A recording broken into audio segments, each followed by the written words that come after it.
Alright guys, today I'm going to teach you how to make a whistle out of Japanese knotweed. So let's go, let's do that.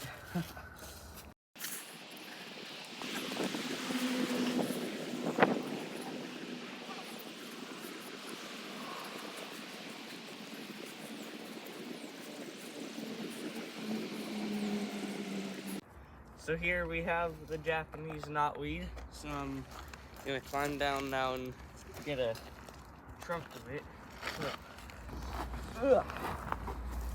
So basically, Japanese knotweed, this stuff is rather dead, but when it's not dead, it's characterized by it's green, but it has reddish purple speckling. So that's an easy way to identify it. But this stuff is rather dead, and this is what we're gonna use because it's hard. So now we're making our way back.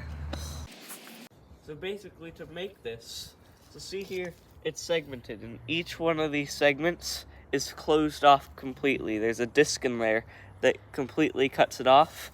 Now, for one of these, we're gonna cut it right here, where the disc will still be intact, and over here, it's where it's hollow, and then we'll flatten it out and do that. So, let's go.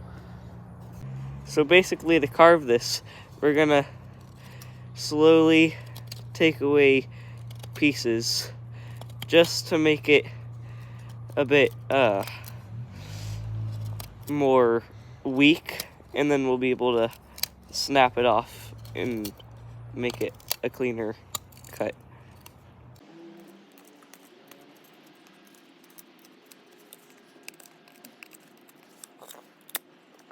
So now here I have the hollow side, and now we're gonna cut it here to get the solid side. Alright, let's...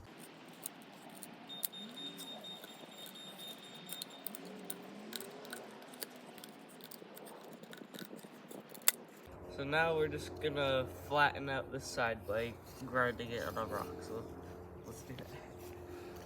Here's a nice flat rock.